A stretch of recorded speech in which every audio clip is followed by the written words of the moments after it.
Praise God. Let's welcome Kuya Randy to give us the Word of God today. Good morning po. Magandang umaga po sa ating lahat. Sabi po ng Bible sa Ecclesiastes chapter 3, verse 1, there is a time for everything and a season for every activities under the heavens. So makita po natin dito mga kapatid, ang Diyos po ay maitinakda sa bawat pangyayari sa ilalim ng, sabi nga, ng langit. Sabi nga dito, a general proposition is laid down to everything there is a season. Those things which seems most contrary, the one to other will. In the revolution of affairs, it's take their turn and come into play. Di ba? Na talagang may mga pagkakataon na parang hindi ito tama, may pagkakataon na talagang dapat hindi ito mangyari. Pero nangyayari, katulad po ng dumadaan ang araw at dumadaan ang gabi at muli mag-umaga na naman at magagabi na naman at muli masisilay na naman natin ang pagbubukang liwayway. Pero lahat pong ito, sabi ng Panginoon, seasons for every activities under heaven. So dito natin makita na talagang, sabi nga, and it will be summer, mayroong winter. Sa buhay po natin, hindi lahat summer, tama po ba? Minsan may mga panahon na tayo ay mayroong pag-iyak. Sino ba dito ang hindi umiiyak? No? Lahat po tayo ay naiyak. Kahit yung mga machong-macho po, naiyak po yan. Nagtatago lang yon. Pero sa totoo lang, naiyak po sila. At makikita po natin dito, sabi nga, pagdaan ng winter, asahan mo, huwag mong talagang, kumbaga, hayaan mo, sabi niya, yung hahupa rin yung bagyo na sinasabi. Mayroon pa ganun, pero ito ang sinasabi ng Diyos, lahat po yan ay may purpose. Kaya nga, sabi nga dito sa verse 11 ng chapter 3 ulit ng Ecclesiastes, He has made everything beautiful in His time. Di ba, napakaganda po isipin na lahat pala ng iyon ay talagang sangkap ng ating Panginoon para maging mabuti ang lahat. Kaya po, talagang isipin lang natin na talagang tayo po ay lahat po nangyayari sa buhay po natin, may kanya-kanyang punyang panahon at ito po ay itinakda ng Diyos na mangyari sa buhay po natin. At sabi pa some of these changes are purely the act of God. No? Lahat po ng pagbabago na nangyayari, ito po ay kalooban ng ating Panginoon. Pero nakakalungkot lang kung minsan na hindi po tayo nagdidepend sa God. Maraming pagkakataon na tayo po ay nagdepend sa tao. Tama po ba? Sabi nga, others depend man and the will of man. No? Marami po mga pagkakataon na sa halip na sa Diyos tayo magdidepende, tayo po ay nagdidepende sa kapwa natin.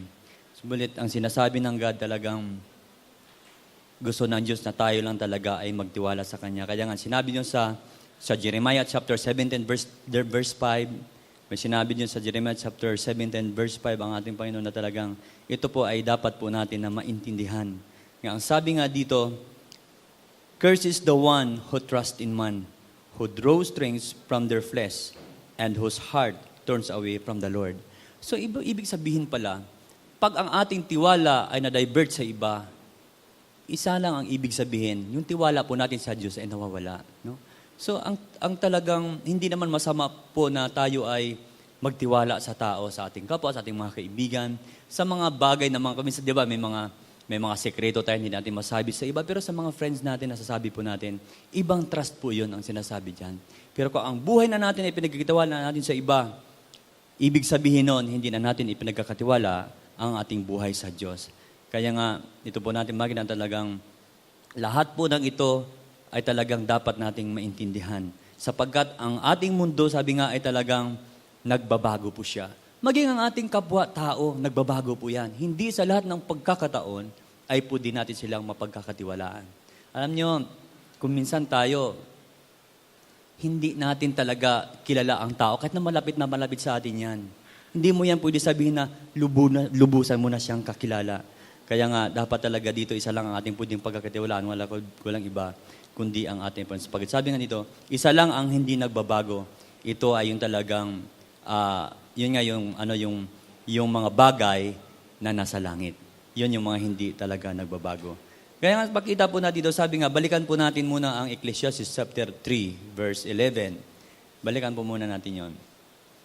Sabi nga dito, Sabi natin sa verse 11, He has made everything beautiful in His time. Kung minsan po, i-evaluate po natin, lahat ba nangyayari sa buhay ng tao ay masasabi natin beautiful? Napakaayos po ba? Sa lahat ba ng pagkakataon tayo po ba ay nasa magandang kalagayan? Tayo ba ay gusto ba natin ang lahat nangyayari sa buhay po natin? Lagi ba tayong nagtatagumpay? Lagi ba tayong talagang naaabot po natin yung ating pinapangarap? Kaya sabi nga ng Bible dito, He has made everything beautiful in His time. Sabi nga, tayo po ay may mga pangarap. Amen po ba? Lahat tayo ay nangangarap. Alam niyo ba, ang pangarap ay hindi po yan natatapos? Kahit ang mga tao, hanggat ikaw ay nabubuhay at ikaw ay nasa matinong kaisipan, ikaw ay patuloy na nangangarap. Amen po ba? Kaya makikita natin dito, yun nga lang, ang mga pangarap na ito ay maisa katuparan lamang ayon sa itinakdaan ng Diyos. Pero ang nakakalungkot po ay ganito. Bakit ang mga tao, marami po mga tao hindi nagtatagumpay sa buhay? Bagamat sila po ay maganda ang kanilang pangarap. Kasi po, minsan inuunahan po natin ang Diyos eh. May mga pangarap po tayo na talagang gusto nating tuparin, kaya talagang inuubos natin ating panahon, ang ating mga resources, talent natin, pera natin para abutin yung mga pangarap na iyon. Pero hindi po siya magtatagumpay. Hindi lahat ng ganun ay nagtatagumpay. Bagamat yung iba meron. At sinasabi natin, tsamba lang siguro yon. Pero sa totoo lang po, wala pong tsamba eh. Ang God kasi, may perfect time po siya. Maaaring sa mga panahon na yun, ikaw ay nag-exert ng effort mo para gawin ang lahat ng bagay, hindi ka nagtatagumpay sapagkat hindi pa yon ang tamang panahon na binibigay sa'yo ng Diyos para magtagumpay ka. Kaya napakahalaga po na tayo po ay talagang magkaroon talagang sabi nga, pag-iintay. Kaya nga ang sabi doon sa Proverbs chapter 4, chapter 3, chapter 3, verse 6 na, In all your ways acknowledge Him, and He shall direct your path. Di ba, noon makita na ating mga pangarap, isama natin ang Diyos. Kaya nga po marami, sinasabi ko kanina, na marami po mga taong hindi natatagumpay sa buhay sapagkat bagamat ang iyong pagpurso na maabot ang iyong pangarap ay nasa tamang pamamaraan, pero hindi po time yon. Minsan doon nagkakaroon ng problema. Hindi pa yon ang iyong oras para ikaw ay pagpalain ng Diyos. Sapagkat sabi ng God, He has made everything beautiful in His time. Ganun din po, marami po mga halimbawa sa mga kabataan. Isang halimbawa dito ay yung yung pag-aasawa po mga kapatid. Alam po natin, marami mga kabataan na talaga nangangarap din sila na magkaroon ng pamilya. Yun po ay merong tamang panahon na sinasabi para mangyari ang mga bagay na yun. At nakita po natin, marami pong taong nagmamadali. Amen po ba? Marami pong nagmamadali. At nakita po natin na yung mga talagang nagmamadali at talagang namang ginawa nila ang mga bagay na gusto nila hindi sa panahon ng ating Panginoon, nakita po natin marami pong mga taong hindi talaga nagtagumpay sa larangan ng pagpapamilya. Kasi hindi yun yan perfect time ng God. Maaring tama ang iyong pag-ibig, ay mali naman, hindi pa talaga oras. Kaya dito nagkakaroon ng problema. Kaya nga pumakita po natin dito na talagang sa mga pagkakataong ito, kailangan lagi natin i-consider ang God. Kailangan po natin alamin ano ba talaga ang kalooban ng Diyos sa buhay po natin. Sapagkat, sabi nga doon sa Proverbs chapter 14 verse 12, there is, tingnan natin, Proverbs chapter 4, 14, 12. There is a way that seems right to a man, but in the end is the way of death, ang sabi doon. Sabi diyan, there is a way that appears to be right, but in the end, it leads to death. Di ba? So minsan marami po tayo mga desisyon na, kasi ang pananaw po natin, malawak ang pananaw ng tao eh. Pero hindi natin alam na talagang iba ang pananaw ng Diyos sa pananaw ng tao. Kaya nga, sabi dito, there is a way that appears to be right. Tama ang ating ginagawa. Pero ito pala ay nagbubulid sa atin sa kapahamakan. Kaya makita po natin dito, napakahalaga po na talagang i-acknowledge po lagi natin ang God sa lahat ng ating balakin upang sa ganon tayo po ay magtatagumpay. At ang Diyos po ay nagbibigay sa atin ng, alam niyo ang Diyos, pag tinawag ka ng Panginoon, wala po yan sa status ng iyong pagkatao, o wala po yan sa edad, o wala po yan sa career na na-accomplish po natin pag ikaw ay tinawag ng Diyos ayon sa panahon na kanyang itinakda. Kaya nga sabi nga dito, tayo po ay mga pinili ng Diyos. Amen po ba? Naniwala po ba kayo doon? At dahil tayo po ay pinili para maglingkod sa Diyos, we need to be at our best in serving God. Dapat ibigay po natin ang best natin. We need to be an extraordinary person before God because we serve an extraordinary God. Amen po ba? Extraordinary po ang God. So kailangan po natin maging extraordinary person.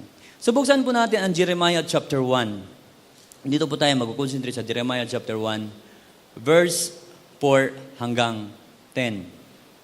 Sige, basahin natin ng sabay-sabay. Sabi dito sa Jeremiah chapter 1, 4 hanggang 10, ito po ay karanasan ni Jeremiah nung siya ay tinawag ng Panginoon bilang isang propeta. The word of the Lord came to me saying, before I formed you in the womb, I know you. Before you were born, I set you apart. I appointed you as a prophet to the nations. Alas, sovereign Lord, I said, I do not know how to speak. I am too young. But the Lord said to me, do not say I am too young. You must go to everyone I send you to and say whatever I command you. Do not be afraid of them, for I am with you and will rescue you, declares the Lord. Then the Lord reached out his hand and touched my mouth and said to me, I have put my words in your mouth. See, today I appoint you over nations and kingdoms to uproot and tear down, to destroy and overthrow, and build and to plant. Pagpalain po ang kanyang mga salita. Lord, patuloy po Diyos ay pinagkakatiwala po namin, Panginoon, ang aming pananambahan ngayong araw. Dalayan po namin ang mga salitang ito, O Diyos, ay talagang maging mabunga po ito po sa buhay po namin. At ito, Panginoon, ay maging dahilan para lalo pa po kami, Panginoon, encourage, O God, na ikaw ay paglingkuran. In Jesus' name, Amen. Ito po ay sulat ni Jeremiah na kung saan makita po natin ang isang simpleng tao na tinawag ng ating Panginoon. No? Sa Old Testament po ito. Wala pa dito ang ating Panginoong Jesus. Pero tingnan po natin, sino po ba si Jeremiah? Si Jeremiah po sa chapter 1 verse 1, sabi dito, the words of Jeremiah, son of Hilkiah, one of the priest. Priest po yung kanyang pinanggalingan at Anatot in the territory of Benjamin. Ito yung lugar na ito po yung mga lugar na kung saan nagre-raise up ang God ng mga priest. Kahit sila Abiatar. Dito sila nang galing sa lugar nito. Marami pong priest. The word of the Lord came to him in the 13th year of reign of Josiah, son of Ammon, king of Judah, and through the reign of Jehoiakim, son of Josiah, king of Judah, down to the 5th month of the 11th year of Zedekiah, son of Josiah, king of Judah, when the people of Jerusalem went into exile. Ito po yung mga panahon na si Jeremiah ay naging propeta sa bansang Israel sa loob ng mahabang panahon. 3 hari po ang kanyang inabot. No? At ito po ay hindi madaling task kasi mayroong mga reform, mayroong mga pagbabago na kakaharapin si Jeremiah sa pagiging propeta niya sa bansang ito. At alam po natin, sabi nga, ang mga haring ito ay hindi po pare-parehas ito. Maganda po ang kanyang sinimulan dahil itong unang hari na kanyang inabutan, si Josiah, siya po ay isang hari na maayos po siya. Sabi nga doon sa 2 King chapter 22 verse 2, ang sabi diyan, itong king na to, siya po ay sumunod sa kalooban ng ating Panginoon. Sa 2 King 22 verse 2.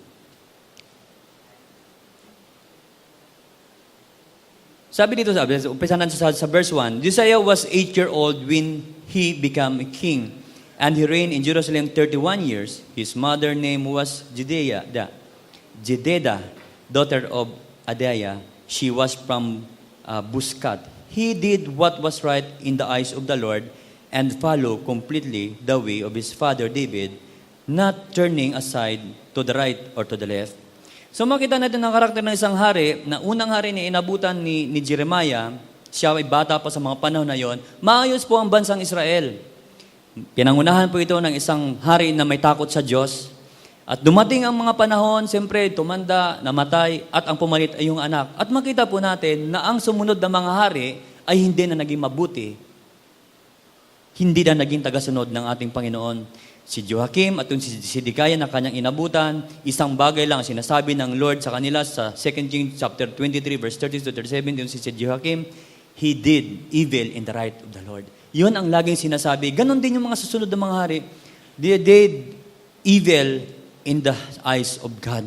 Sila po ay hindi naging mabuting hari. Sila po ay talagang, kumbaga yung bansang Israel ay nilid po nila sa pagiging, sa pagsamba sa ibang Diyos at sa pagtaksil sa God. No? So ito yung kaharapin ni Jeremiah bilang isang propeta sa bansang ito. Kaya nga, nakita po natin na sa pagharap sa mga ganitong problema, kailangan maging extraordinary person ka. Kailangan ikaw ay magiging iba. Kailangan ay dapat talagang maibigam yung best mo para kaharapin ang mga bagay. Sapagkat ito po ay hindi madaling task para kay Jeremiah. Paano baguhin ito ni Jeremiah? No? Paano niya ito babaguhin? Sapagkat siya ay isang bata lang. Kaya nga sabi nga dito, parang ayaw niya pa dahil siya ay natatakot. Alam niyo ako minsan, pero napakasarap lang isipin dahil sabi dito sa verse 5, before I form you in the womb, I set you apart. Alam niyo, napakasarap po isipin na tayo nandirito sa lugar na ito ay talagang bago pa tayo ipinaglihi, tayo ay binigyan na ng Diyos ng panahon. Ikaw ay binabantayan na ng Diyos para ikaw ay itatalaga sa isang mahalagang layunin. No? Kaya, yang katabi mo, hindi po yan basta-basta. Yan po ay, sabi nga, sinit apart po yan ng ating Panginoon. Kaya nga, sabi dito, kung titingnan po natin, sabi dito, before I formed you in the womb, I knew you. Before you were born, I set you apart. I appointed you as a blank. Pwede natin baguhin, ano ba ang pagkatawag sa iyo ng God? Hindi naman lahat ng tao ay tinawag ng Diyos na propeta. So, ikaw ay tinawag ng Diyos sa mga ministry, ikaw ay sinit apart ng God para sa particular na ministry na iyon. Ikaw ay tinawag ng Diyos para dyan. At ikaw, bago ka pa ipinaglihi, hindi iyon aksidente na ikaw ay naging bahagi ng isang gawain sa loob ng iglesia sapagkat ikaw ay pinili ng Diyos bago ka pa ipinanganak. Amen po ba? So lahat po tayo dito, ikaw at ako ay mayroong papel. Hindi po, ikaw ay narito para sa wala lang. Ikaw ay binigyan ng panahon ng Diyos. Ikaw ay kanyang binantayan mula sa iyong pagkabata. Ikaw ay talagang kanyang iningatan para ikaw ay sinilang sapagkat may mahalaga ka na gagawin sa mundong ito para sa kanyang kaharian. Amen po ba? Kaya nga, ang unang po nating makikita dyan, makita po natin na talagang tayo po ay magagawa po natin ang mga bagay na ito. We can be an extraordinary person because God called you. Unang-una, tinawag ka ng Diyos. Kaya ikaw ay hindi ka basta-bastang tao sapagkat ikaw ay tinawag ng Diyos. Kaya nga, makita po natin dito kung paano si Jeremiah pinili ng God. Sabi, God chose you to become an extraordinary person. Kaya nga, di ba, tayo, katulad po ni Jeremiah, sabi ko nga kanina, tayo po ay mayroong task na dapat nating gampanan. At sa pagtupad po natin sa gawain ito, hindi tayo binigyan ng Diyos ng, hindi tayo in-appoint ng God yan para iwan ka lang dyan. Hindi ganon ang God. Tayo po ay pinili ng God. Tayo ay special sa harapan ng Diyos. Dapat natin paniwalaan po yan. Kaya nga sabi doon sa 1 Peter chapter 2, tingnan natin ang 1 Peter chapter 2, verse 9. Ang sabi diyan sa 1 Peter chapter 2, verse 9, but you are a chosen people, a royal priesthood. No? Akalain mo tayo, may calling tayo as a priesthood. Lahat ng mga taong nagbigay ng buhay sa Diyos, nagbigay ng pagtiwala sa God, ikaw ay chosen people, a royal priesthood. God's special possession. Kaya nga, ikaw ay special ka. Hindi ka special child. No? Ikaw ay talagang special dahil ikaw ay talagang mahalaga ka sa harapan ng Diyos. Ikaw ay mahalaga. Kaya, kung minsan mo, nakakalungkot po na kung minsan, tayo mismo na mga nilalang ng God, hindi natin pinaniniwalaan na tayo ay special. No? Na tayo ay mahalaga. At marami pong tao na tingin nila sa sarili nila, sila ay walang kwenta. Kaya anong nangyayari? Naging walang kwenta ang buhay kasi sila mismo, iniisip nila wala silang kwenta. Pero sa totoo yan po ay isang malaking pandaraya ng kaaway sa buhay ng tao. Sapagkat alam ng kaaway na ang tao ay talagang espesyal na ginawa ng Diyos yan. Tayo ay nilikha ayon sa kanyang wangis, kaya hindi po tayo walang kwenta. Tayo po ay merong kwenta sa harapan ng ating Panginoon. Kaya nga sabi niya, God's special position tayo, that you may declare the praise of Him who called you and out of darkness into His wonderful light. Tayo ay nilikha ng Diyos para i-declare ang kanyang kapurihan, no? Na kung saan tayo ay hinango mula sa kadiliman. Hindi mag-aaksaya ang panahon ang Diyos sa atin kung tayo ay hindi mahalaga sa Kanya. Buhay ng ating Panginoong Hesus ang inyong nagang kapalit para ikaw ay hanguin ng Diyos diyan sa kadiliman. Kaya nga po sa paglingkod po natin sa God, isipin po natin, ginawa po ito ng Diyos sapagkat ito po ang buhay na itinakdyan niya para sa atin. Kaya nga sabi ng Panginoon, before I formed you in the womb, I knew you. So sabi ko nga kanina, kung sino man na mayroong pagkakilala sa iyo, walang iba kundi ang Diyos yon. Ikaw, hindi mo kilala ang sarili mo. Ako, hindi ko masyadong kilala ang sarili ko. Bakit? Hindi ko alam ang pwede kong gawin, ang kaya kong gawin, at hindi ko rin alam yung mga bagay na hindi ko kayang gawin. Pero tayo, marami tayong sinasabi na hindi natin kayang gawin. Mas marami tayong hindi kaya na sinasabi sa buhay natin. Declare po natin minsan sa sarili po natin yan. Pero ang Diyos ang nakakaalam kung ano ang kaya at hindi mo kayang gawin. Siya ang lubos na nakakilala sa iyo. Kaya pag sinabi ng God na ito gawin mo, kaya mo yan. Bakit? Diyos ang nagsabi na kaya mo yan. Kaya nga, ito na makita talagang, sabi nga, sa panahon ni Jeremiah, ito po ay talagang masalimuot na buhay ni Jeremiah. Sabi nga doon sa commentary Bible na nabasa ko, si Jeremiah yung weeping prophet. Marami po siyang pag-iyak sa panahon ng kanyang panunungkulan bilang isang propeta sa bansang Israel sapagkat mahabang panahon, siya rin ang pinakamahabang naging propeta. Mahaba ang kanyang pagtitiis. Halos 3 haring mga hindi, 2 hari na hindi talaga ginagawa ang kalooban ng kanyang inabot, no? Sa panahon na yon at talagang napakabigat po ito sa kanya. Kaya nga siya po ay maraming pag-iyak sa harapan ng ating Panginoon. Pero ganun pa man, sabihin ng God, He has made everything beautiful in His time. Yun pa rin ang pinanghawakan dapat ng tayo, na kung tayo man ay dumadaan sa mga lubak ng buhay, sa paglilingkod natin sa Diyos, bilang isang Kristiyano, lagi nating tandaan, in His time, He has made everything beautiful. Mayroon pa rin nag-antay na umaga sa buhay ng bawat isa. Kaya nga talagang sa pagtupad po ng tungkulin ng sagad, sabi ko nga na hindi niya tayo pinabayaan sapagkat sabi doon sa 2 Peter chapter 2 verse 1 to 3, He has given us a divine power. No? Kakaiba po yan ang binibigay ng God sa atin para maging maging karapat-dapat na kanyang tagapaglingkod. Kaya nga, sabi nga, sa verse 6, ang sabi ni Jeremiah, Alas, Sovereign Lord, I said, I do not know how to speak. Saan sinugo si Jeremiah ng Panginoon? Sa buong bansa, no? Sabi, prophet to the nations. At sabi ko nga, sa mga sa mga official, kung saan ito ang kanyang kaharapin na talagang sabi natin ito ay isang pader na talagang napakabigat para sagupain niya. Babaguhin niya yung sistema, i-implement niya yung pananampalataya sa God. Siyempre, sabi nga, we are not wrestle against flesh and blood, pero talagang sa mga power of the air, iyon kasi yung kanyang sasagupain. Sapagkat ito ay kanyang mga kakababayan at alam niyang mahal ito ng God. At ito ay mga panahon na talagang Israel talagang, kumbaga, kaya gano'n na lang kalungkot si Jeremiah sapagkat nakita niya kung paano ito talaga bumagsak, kung paano nasira, kung paano winasak ang kanyang bayan. Kaya nga po, marami po siya talagang pinagdadaanan sa panahon niya. Kaya nung siya ay tinawag ng God, sabi nga dito, I don't know how to speak.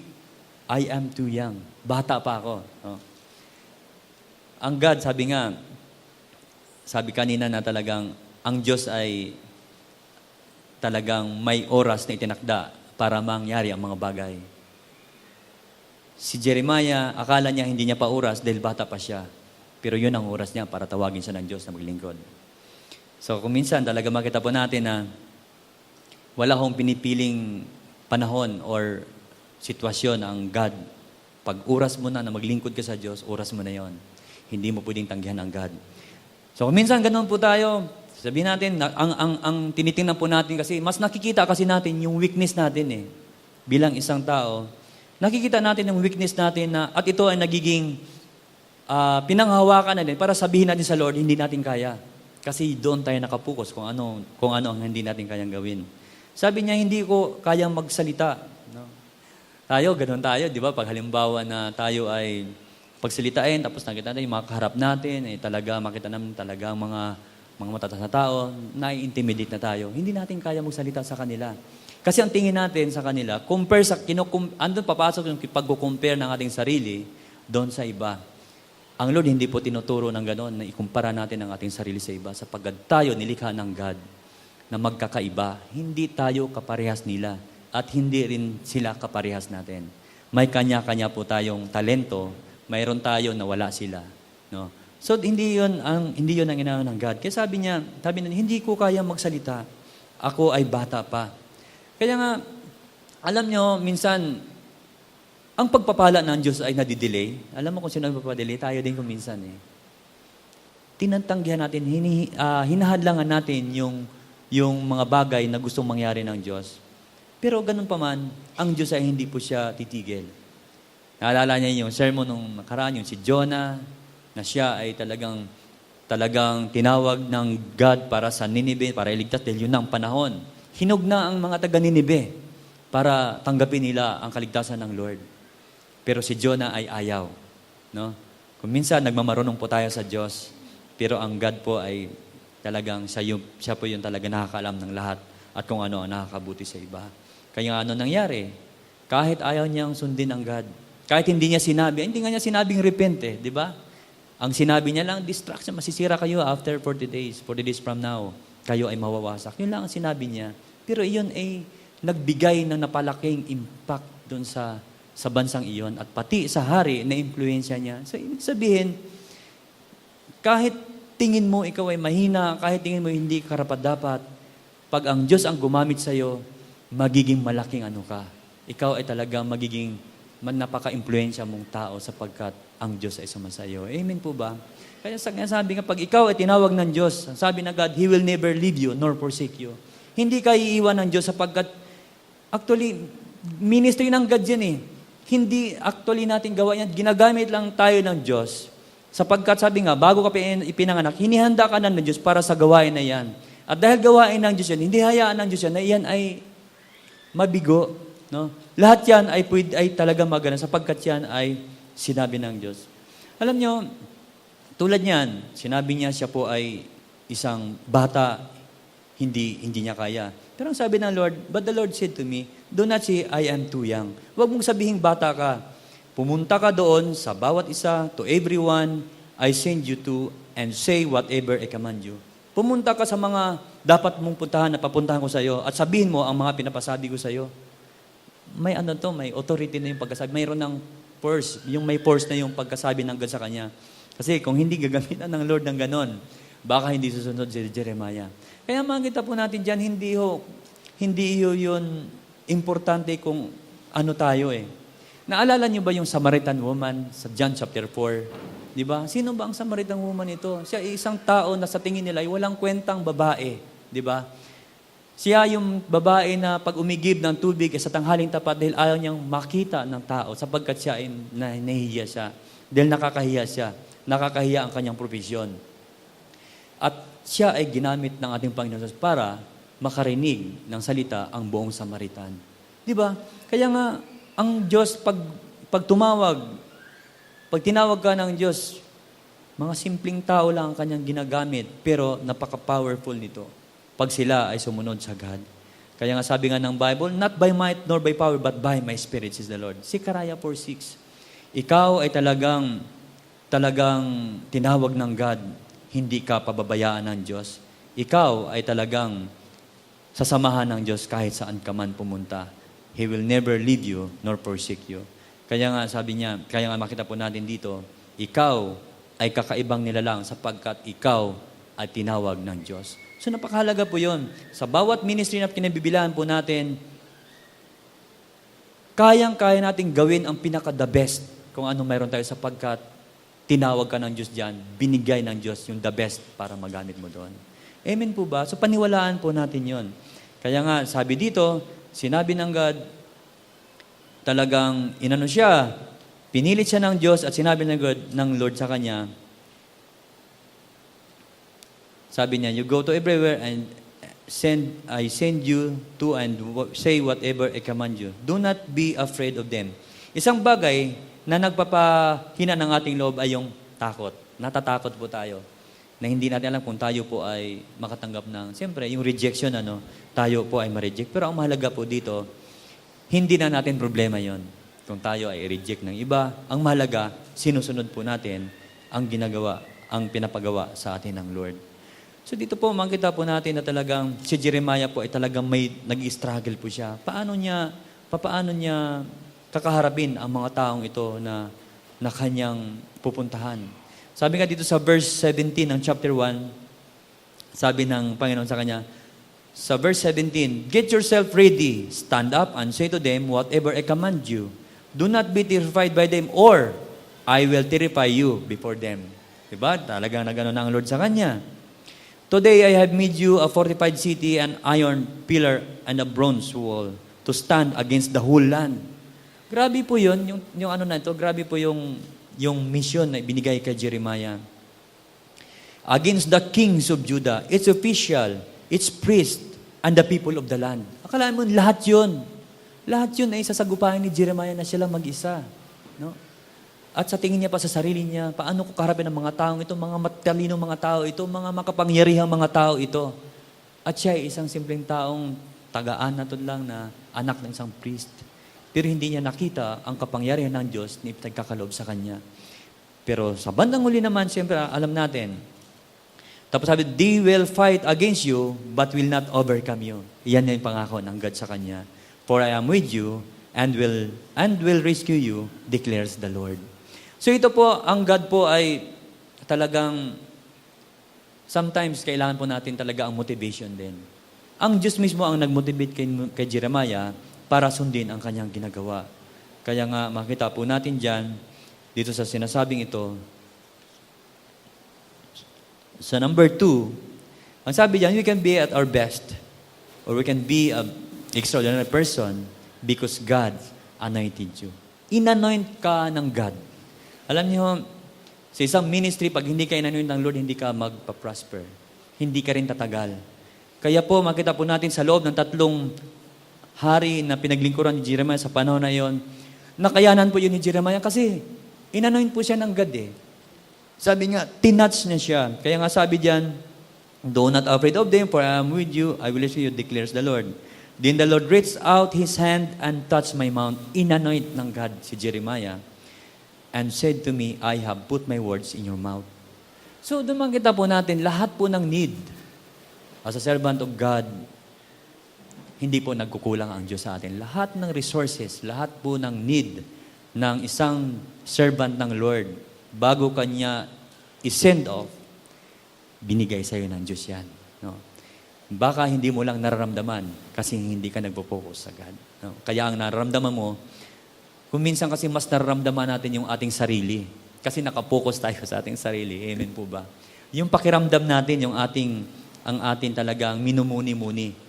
Pero hindi natin naramdaman ang mga mahimalang bagay na ginagawa ng Diyos sa atin. Kaya makita po natin dyan, kaya sabi niya, after na sinabi ng Panginoon na talagang ito ang kanyang mission sa kanya, na siya pinili para sa misyong ito, ang sabi ni Jeremiah, hindi ako marunong magsalita. Di ba? Isa yun sa mga kanyang mga alibay. Tapos talagang, yun nga, nakita niya yung kanyang weakness. Kung minsan pinapalabas din ng God yung yung weakness natin eh. Makita natin yung weakness natin para yun ay kung paano natin ito i-overcome. Kaya nga dapat sa halip na mag-focus po tayo sa mga weakness na ito, dapat mag-focus po tayo kung ano ang tinuturo at sinasabi ng God sa atin. Sapagkat ito ang pwede nating panghawakan. No? Huwag nating panghawakan yung ating kahinaan sapagkat hindi po tayo dadalhin doon sa ating tagumpay. Ang panghawakan po natin ay yung pangako ng Diyos sapagkat ito ang talagang ating magiging sandata para tayo ay magtagumpay sa misyong ito. Kaya nga sinabi pa nga, di ba, sabi ng Panginoon, sabi ni Jeremiah, ginawa niyang alibay yung kanyang pagiging bata, di ba? Pero anong sabi sa 1 Timothy chapter 4 verse 12? Tingnan natin sa 1 Timothy chapter 4 verse 12. Ang habilin ni Paul kay Timothy.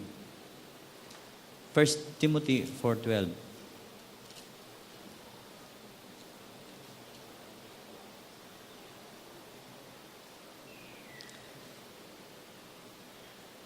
Ang sabi dito, don't let anyone look down on you because you are young. Diba? Alam po ito ni Paul. No? Sa panahon na si Timothy rin ay binigyan din ng isang assignment ni Pablo para manguna sa mga iglesia doon sa panahon ni Pablo. At si Timothy po ay isang kabataan din. Kaya ang sabi sa kanya, siguro minsan, napapansin ni Paul, baka minsan may mga pagkakataon na si Paul din ay mayroon ding takot para harapin yung mga leaders, ang elders ng church, sapagkat siya ay bata. Pero sinabi ni Paul sa kanya, don't let anyone look down on you because you are young, but set an example for the believers in speech. Kaya nga dapat sa ating mga pananalita, sa ating conduct, in love, in faith, and in purity. Alam niyo, kung tayo ay merong mga ganitong bagay, lalo na pag alam ng mga tao na ikaw ay believers, ikaw ay talagang tagapaglingkod o minister ka, alam nyo, nirerespeto ka ng tao eh. Sapagkat wala silang maibabato sa iyo. Kaya nga sabi ni Pablo sa kanila, ikaw, wag mong hayaan na ikaw hayamakin ng iba dahil sa iyong kabataan. But set an example for the believers in speech sa ating mga pananalita. Dapat maging, kung ang ating mga pananalita ay maingat, maayos tayo magpananalita, ang ating mga kilos, ang ating pagmamahal sa ating kapwa, ang ating pananampalataya, itong ating pamumuhay, irerespeto ka kahit nakakatanda sa iyo. Sapagkat alam nila, ikaw ay tapat na lingkod ng Diyos. Kaya nga dito tayo makikita na talagang si Jeremiah po ay lahat ng sinabi niya, pero hindi po yun ang magiging hadlang para tayo ay tumigil o sumuko sa paglilingkod sa God. Kaya nga, minsan, tulad hindi tayo, yung alibay niya, hindi ako marunong magsalita. Pero anong sabi diyan? May sinabi si Pablo din sa 1 Corinthians. Isa sa mga bagay na di ba, natatakot tayo, nahihiya po tayo. Pero isang bagay, ang sinabi ni Pablo dito sa 1 Corinthians, chapter 1.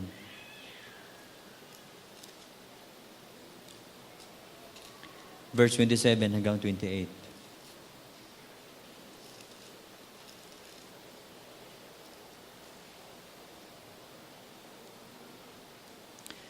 Kasi kung minsan, sabi nga, tayo ay, naisip natin, tayo ay mahina, walang kwentang tao. Pero ang sabi dito, but God chose the foolish things in the world to shame the wise. God chose the weak things of this world to shame the strong. God chose the lowly things of this world, and be despised, and the despised things, and the things that are not, to nullify the things that are. Di ba, ang ganda po ng sinasabi dito. Sabi nga sa Tagalog, ang ganda pagkasulat sa Tagalog niyan eh. Subalit pinili ng Diyos ang mga natuturingang hangal sa sanlibutan upang hiyain ang marunong. At pinili niya ang mga naturingang mahina upang hiyain ang malalakas. Pinili niya ang pangkaraniwang tao, mga hampas lupa, grabe no, at mga mahihina sa sanlibutan ito upang ipawalang saysay ang mga kinikilala ng sanlibutan. Kaya walang sinumang makapagmalaki sa harap ng Diyos. Di ba? Ang ganda ng sinabi. Yung pinakasimpleng tao ay pinili ng Diyos para ipahiya yung mga taong akala nila ay marunong sa sanlibutan ito. So, ganun ang God eh. Punong-puno ng hiwaga ang Diyos. Siya po ay talagang pinapakita. Kasi kaya nga, kung makikita natin yung mga disciples niya, sino ba sila Peter? Sino ba sila Andrew? Sino ba yung mga professional doon sa 12 disciples na yon? Wala. Pero si Peter na magsalita sa Book of Acts, nagsalita siya sa libu-libong mga tao. At ang convert niya, no, nakapag-convert siya ng ilan libo sa bawat araw ang nadadaragdag dahil siya ay inanoint ng Lord. No? Simpleng tao lang, pero siya ay ginamit talaga ng Diyos at talaga napakalaki ang kanyang contribution sa iglesia na itinayo ng Diyos sa mundo ito at ito ay minamana natin. Kaya nga makita po natin, God, pag ikaw ay talagang tinawag ng Diyos, yun na yung oras para ikaw ay magtagumpay sa ministry. Minsan may nabasa akong isang sa libro, isang missionary siya. Siya po ay nag-mission sa isang lugar na kung saan yun ang gusto niyang puntahan. Pero sa kanyang pag-mission, tumagal siya ng ilang taon, pero wala po siyang convert. Nagtaka siya, bakit wala siyang convert? Tama naman yung kanyang tingin niya, nandun siya sa tamang path na nilagay ng agad sapagkat mag-mission din naman siya. Pero bandang huli, na-realize niya, nangusap ang God sa kanya, ang tanong sa kanya ng God, sino ba ang may gustong ikaw ay pumunta dyan? Di ba? Sino ang nagpapunta sa'yo dyan? Kung minsan nagbabalak tayo hindi pa panahon para ikaw ay pumunta dyan. Hindi ka magtatagumpay sa pagkantipayan ng panahon. So dito, sa panahong ito, ng pagkatawag kay Jeremiah, sabi nga na panahon po ito ng talagang disaster sa bansang Israel. At talagang naranasan niya na talagang ang hirap. Kaya nga, mayroon po siyang sinulat dito sa Book of Lamentation. Tingnan natin yung mga pag-iyak ni Jeremiah nung panahon na siya ay propeta sa bansang Israel. Kaya siya yung tinatawag na weeping prophet. Sabi dito sa chapter 3, I am the man who has seen affliction by the rod of the Lord's wrath. Kitang-kita niya kasi kung papaano inumpisahang parusahan ng Diyos ang kanilang bayan. At ito po ay talagang nagdulot po ng pighati sa kanyang puso. No? Nakita na ito. Kaya nga, si Jeremiah po bilang isang propeta, sinugo ka sa isang bansa na kung saan ang mga pinuno ay wala sa Diyos, ito po ay napakabigat. Pero dahil siya ay tinawag ng Diyos, siya ay inanoint ng God, siya po ay talagang sumunod sa Diyos. Kaya ang sabi yan, sa verse 10, tingnan natin ang sa huli. Sa verse 10, inanoint siya ng God. Sa verse 10, see today I appoint you over nations and kingdom to uproot and tear down, to destroy and overthrow, to build up and to plant. Ito na yon yung pinakamabigat na kanyang gagawin. Siya po ay i-send ng God sa nations and kingdoms. Grabe, no? Makikipaggera ka sa isang bansa, sa mga kaharian ang gigirahin mo. Alam niyo tayo bilang isang Kristiyano, sabi ko nga kanina, pag tininan natin ang Ephesians chapter 6,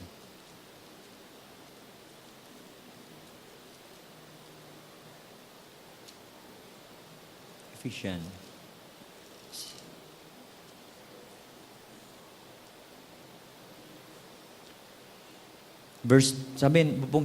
Tinanan sa verse 10. Ito ang kaharapin po ng mga mananampalataya. Finally, be strong in the Lord and in His mighty power. Put on the full armor of God so that you can take your stand against the devil's scheme. For our struggles is not against flesh and blood, but against the rulers, against the authorities, against the powers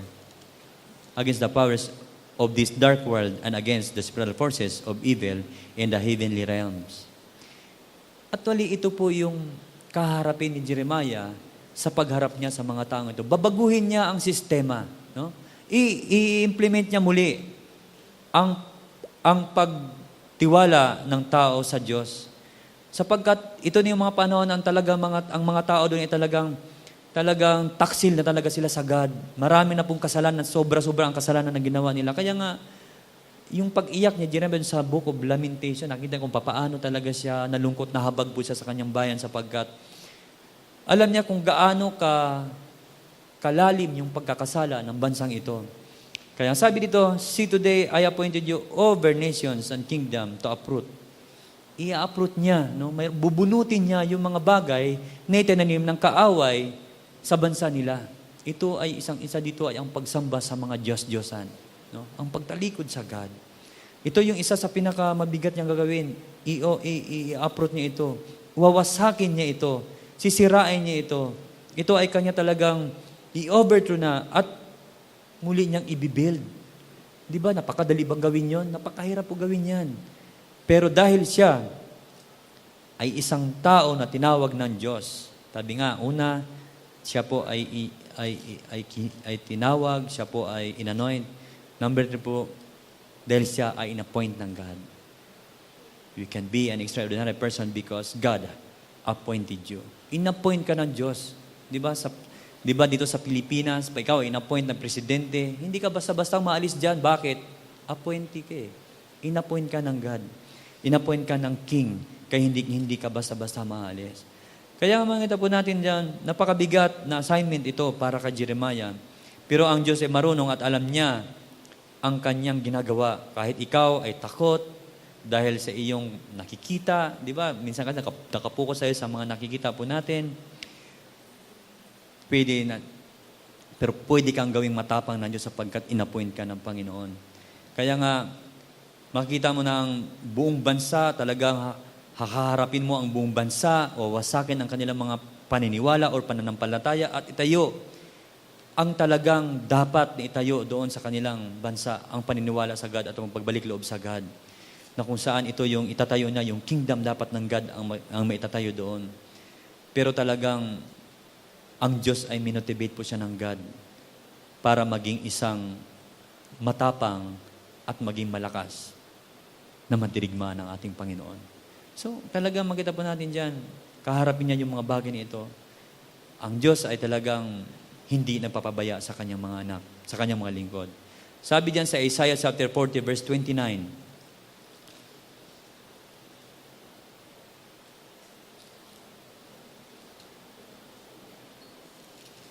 Isaiah chapter 40 verse 29 ang sabi diyan, He gives strength to the weary and increase the power of the weak. Di ba? Minsan talagang tayo po ay napapagod. Tayo po ay pagod. Minsan talagang bumibigay ang ating physical na katawan sa pagharap sa mga ganitong mga sitwasyon. Lalo na sabi nga, we wrestle against flesh and blood. Akala nyo ba, ganun-ganun yun? Napakahirap yan, nakakapagod po yan na gawain. Pero ang sabi ng God dyan, He gives strength to the weary and increase the power of the weak. Kung tayo ay nanghihina, sapat ang kalakasan ng Diyos hindi kay sa atin. Luke 10:19, anong sabi dyan? I have given you authority to trample on snakes and scorpion and to overcome all the powers of the enemy. Ganun po tayo katindi. Talagang sabi nga, hindi po tayo basta-basta. At dahil dito, si Jeremiah po ay talagang namotivate po siya, naging matapang po siya. Sapagkat talagang pinagwilaan niya yung pangako ng Diyos. Pinagsilbihan niya talaga ng husto ang Panginoon. Pinanghawakan niya ang salita ng Diyos. At nagkaroon ng kagalakan na harapin ang mga pagsubok na kanyang kinakaharap.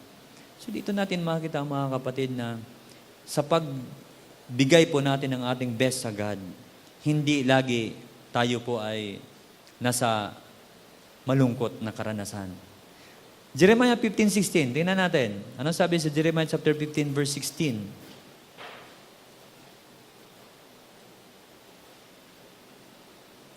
Sabi dito, When your words came, I ate them. They were my joy and my heart's delight. For I bear your name, Lord God Almighty. Nung dumating ang salita sa akin, sabi ni Jeremiah, kinain ko ito. Ibig sabihin, isinapuso niya ang salita ng God. At ito ang nagbigay sa kanya ng kagalakan. No? Kagalakan sa kanyang puso, sa kabila ng lahat na kanyang kinakaharap.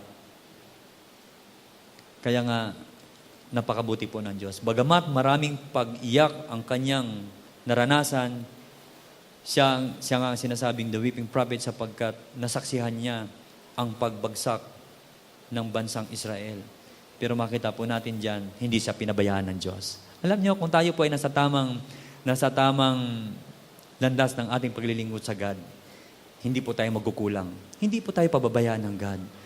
At simple, talagang may ibibigay po natin yung best po natin sa Kanya sapagkat ang Diyos po ay kasama po natin sa paglilingkod na ito. Kaya po, anong sabi diyan? Dito tayo magtatapos. Sa Lamentation chapter 3, 19-33, ang sabi diyan, kaya nga ito po ang sinasabi ni Jeremiah nung panahon na iyon, Sabi daw, I remember my affliction and my wandering. The bitterness and the gall, I will remember them. And my soul is downcast within me. Yet this I call to mind. And therefore I have hope. Because the Lord's great love, we are not consumed. For His compassion never fail. They are new every morning. Great is thy faithfulness. Napakaganda po ng sinabi ng God. I say to myself, the Lord is my portion, therefore I will wait for Him. The Lord is good to those who hopes is in Him, to the one who seeks Him. It is good to wait quietly for the salvation of the Lord. It is good for a man to bear the yoke while he is young. Let him sit alone in silence, for the Lord has laid it on him. Let him bury his face in the dust. There may yet be hope. Let him offer his cheek to one who would strike him, and let him be filled with disgrace. For no one, sabi nga dito, for no one is cast off by the Lord's forever.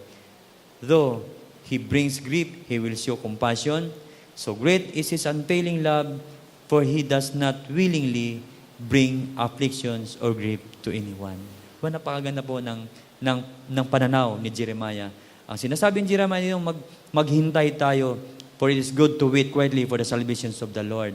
At ang sabi niya, yung ating face, let him bury his face to the ground. Ibig sabihin, lumuhod po tayo sa harapan ng God, manalangin po tayo, hantayin natin ang kalooban ng God. Sapagkat ang perfect time ng God sa atin ay magbibigay sa atin ng kagalakan.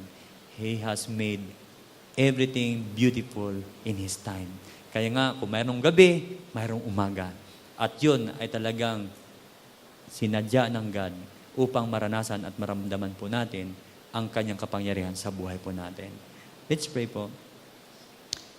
Panginoon, salamat po Diyos sa katotohanan, O God, na kami po ay special sa inyong harapan, Panginoon. Kami po ay inyong tinawag, O God.